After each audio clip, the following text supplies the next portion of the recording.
Bruno Nardo, conta pra gente, tá? E assim, eu já vou te dizer que muitos investidores têm fundos imobiliários na carteira. Eles olham para a carteira, veem ali aquela volatilidade nas cotas, olham para o cenário, veem inflação alta, juros altos e bate aquele pânico. Poxa, e aí? Fundos imobiliários. Bruno, qual que é o cenário para FIIs? O que vocês estão enxergando aí na RBR? Legal, acho que sendo bem direto, primeiro a gente gosta muito de olhar fundo imobiliário dentro de um espectro maior de mercado imobiliário. Né? Acho que tem duas visões quando a gente olha para um fundo imobiliário. Um olhar para o seu portfólio, de tudo que está lá dentro, que são prédios, são galpões, são shoppings, e como esses ativos estão performando. Essa é a economia real. Quando a gente está olhando hoje, esses ativos eles estão numa média performando muito bem. Quando a gente olha os shoppings, não sei se vocês voltaram a frequentar shoppings, eu voltei aqui com a minha família. Os shoppings estão bombando, tá difícil de parar em estacionamento, tem fila, né, para restaurante, e os resultados, tanto das companhias abertas, Multiplan, Aliança, Iguatemi, BR Malls, quanto de fundos imobiliários, e aí a gente lê melhor nos relatórios mensais, nos dividendos, os resultados têm sido crescentes.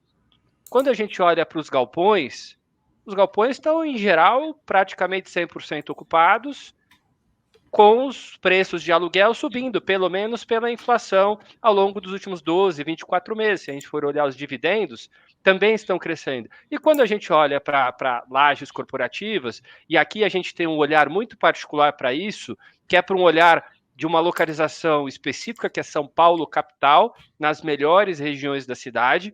Quando a gente vai para outras regiões, a gente não é tão fã, porque a economia não está tão dinâmica assim. Quando a gente vai para Rio de Janeiro, quando a gente vai para outras regiões de São Paulo, é um risco que a gente gosta menos, mas nessas principais regiões, esses ativos têm performado muito bem.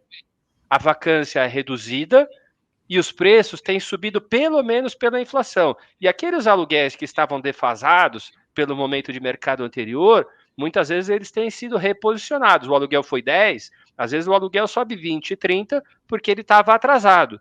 Então, esse é um comentário, é um lado da balança. Né? Mercado imobiliário, a gente está numa economia, e depois o Storm pode comentar também o lado, né, de PIB, um pouco mais de mercado, como é que tem sido as divulgações, a parte fiscal reflete isso também. A gente está indo bem, né? Por mais que olhando para frente, e a gente vai falar um pouquinho mais disso, né, desse cenário de incerteza, né, é mais complicado olhar para frente, para onde a gente vai? Então, de um lado da moeda, a gente tem uma economia real indo super bem. Agora, do outro lado da moeda, já entrando na pergunta que você me fez, né, de cenário, e aí? E cenário olhando para frente? Eu acho que a gente tem um cenário de muita imprevisibilidade. Nós temos hoje um lado, tem uma decisão, né, ali em outubro dos eleitores, né, nessa eleição que a gente tem, uma eleição bastante polarizada, que sempre traz mais volatilidade para o mercado. A gente tem um governo que, nesse momento, da melhor forma que a gente pode falar, está tentando ganhar a eleição, então tem sido menos ortodoxo do ponto de vista fiscal, vale gasolina, vale gás, vale alguns desses vales. E aí pode se discutir o quanto isso é positivo, negativo para a economia Quanto no longo impacta, né? prazo. Sim. Oi? O quanto impacta também na inflação O ali, quanto que expectativa de impacta, o quanto que juros. não impacta, mas numa parte prática, esse é o impacto, né? Você gera, o mercado vive de ancoragem de expectativas.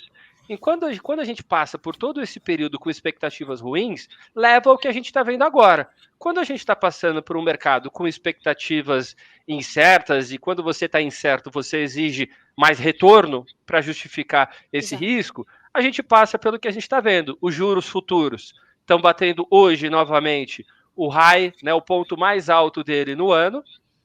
A NTNB também está batendo o ponto mais dela ao longo de alguns anos, olhando para trás. Ela passou hoje de 6,20.